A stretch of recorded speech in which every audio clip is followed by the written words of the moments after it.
Halo, apa kabar? Senang sekali bisa ketemu lagi. Hari ini kita bakal bongkar rahasia dari sebuah rempah yang mungkin sering banget kita abaikan di dapur. Padahal sejarah dan kekuatannya itu luar biasa. Yap, kita akan bahas tuntas soal kapulaga, si ratu rempah.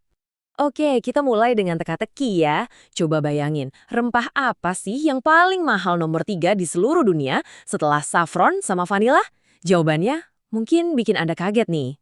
Betul banget kapulaga, rempah yang sering jadi bumbu rahasia di masakan kita ini ternyata harganya selangit. Bukan cuma karena wanginya yang khas, tapi juga karena proses panennya yang butuh ketelatenan tinggi dan harus dipetik pakai tangan. Jadi sebenarnya kapulaga itu apa sih? Sederhananya, dia ini biji wangi yang masih satu keluarga sama jahe. Tapi jangan salah, sejarahnya itu panjang banget. Orang-orang di zaman Mesir kuno aja udah pakai kapulaga loh. Bukan cuma buat masak, tapi juga buat parfum dan obat. Jadi ini bukan sekedar bumbu, ini warisan peradaban. Nah, sekarang kita masuk ke bagian yang paling seru, manfaatnya. Kita mulai dari perannya sebagai, katakanlah, perisai pelindung buat tubuh kita sehari-hari. Gimana ceritanya biji sekecil ini bisa punya kekuatan sebesar itu? Coba deh, bayangin analogi ini. Kapulaga itu kaya banget sama yang namanya antioksidan. Anggap aja antioksidan ini kayak bodyguard pribadi yang super tangguh, yang tugasnya jagain setiap sel di tubuh kita dari berbagai ancaman. Terus apa aja yang dilawan sama bodyguard ini? Pertama, radikal bebas. Ini tuh molekul-molekul jahat yang bisa bikin sel kita rusak, bikin cepet tua, dan memicu penyakit. Nah, antioksidan ini yang menetralisir mereka. Kedua, kapulaga punya senyawa anti radang yang kuat. Ini penting banget buat melawan peradangan kronis yang jadi biang keladi banyak penyakit serius. Bahkan, ada penelitian awal yang menunjukkan kalau kapulaga punya potensi bantu lawan pertumbuhan sel kanker. Tapi, untuk yang ini, risetnya masih terus berjalan ya. Oke, perjalanan kita lanjut lagi. Yuk kita lihat gimana kekuatan kapulaga ini berkeliling di dalam tubuh kita, mulai dari sistem pencernaan sampai ke organ vital kita, yaitu jantung. Anda pasti pernah dengar kan saran dari orang tua buat kunyah kapulaga biar napas jadi segar. Nah, ini sebenarnya cuma mitos atau beneran ada bukti ilmiahnya ya? Ternyata ini 100% fakta. Kapulaga itu kerjanya bukan cuma menutupi bau nggak sedap. Justru, sifat antibakterinya langsung menyerang akar masalahnya, yaitu bakteri penyebab bau mulut. Bahkan bakteri yang bikin gigi berlubang pun ikut diberantas. Jadi, ini lebih dari sekedar penyegahan napas biasa. Dan hebatnya lagi, manfaatnya nggak berhenti sampai di situ. Kapulaga itu udah dari dulu terkenal banget bisa nenangin masalah pencernaan, kayak perut kembung atau mual. Selain itu, dia juga bantu jaga kesehatan jantung dan bahkan bisa bikin saluran napas kita lebih lega. Wah, serbaguna banget ya.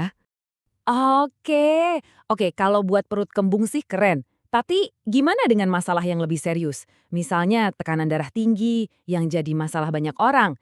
Apa kapulaga bisa bantu juga? Nah, ini dia jawabannya, dan datanya kuat banget. Ada sebuah studi pada manusia yang menemukan kalau orang yang rutin konsumsi kapulaga, status antioksidannya alias jumlah bodyguard di dalam tubuhnya meningkat sampai 90%. Peningkatan drastis inilah yang dipercaya bikin tekanan darah mereka turun secara signifikan. Jadi, kapulaga ini beneran bantu dari dalam. Setelah kita tahu semua teori dan manfaatnya, sekarang gimana cara prakteknya? Yuk kita lihat cara super gampang buat ngubah kapulaga jadi ramuan manjur di rumah. Ini resep andalan yang gampang banget. Kalau tenggorokan mulai nggak enak, coba deh ramuan ini. Cukup geprek kapulaga, rebus sebentar bareng kunyit yang juga anti radang, terus saring. Kalau udah anget-anget kuku, baru tambahin madu. Alami dan melegakan. Masih ada lagi nih ide lainnya. Kalau lagi batuk berdahak, coba seduh kapulaga sama cengkeh. Kalau perut kembung, kombinasikan dengan rempah hangat lain kayak jahe dan kayu manis. Air rebusannya aja bahkan bisa jadi obat kumur alami yang super efektif. Praktis banget kan? Oke, setelah kita bahas semua hal-hal baiknya, sekarang kita harus seimbang. Ada sisi lain yang sangat-sangat penting untuk kita perhatikan. Mari kita bicara soal peringatannya. Poin utamanya adalah ini. Sealami apapun sebuah bahan, belum tentu cocok untuk semua kondisi tubuh. Kapulaga itu rempah yang kuat, dan justru karena kekuatannya itulah, kita harus bijak dalam menggunakannya. Tolong perhatikan baik-baik ya, karena kapulaga punya efek sedikit mengencerkan darah, sebaiknya dihindari kalau Anda sudah minum obat pengencer darah. Efeknya yang bisa menurunkan tekanan darah juga, berarti kurang cocok buat penderita hipotensi atau darah rendah. Dan kalau Anda punya riwayat batu empedu atau sedang hamil dan menyusui, lebih baik batasi konsumsinya. Aturan paling amannya, kalau Anda ragu, selalu tanya dulu ke dokter Anda. Oh iya, sebagai info tambahan biar nggak salah beli, ada 2 jenis kapulaga yang umum. Yang hijau, ini yang paling sering kita lihat. Rasanya lebih lembut, sedikit manis, cocok buat kue atau masakan gurih. Nah, kalau yang hitam, ukurannya lebih besar, aromanya lebih kuat, dan ada wangi-wangi asapnya gitu. Biasanya ini dipakai buat masakan yang berat, kayak kari daging.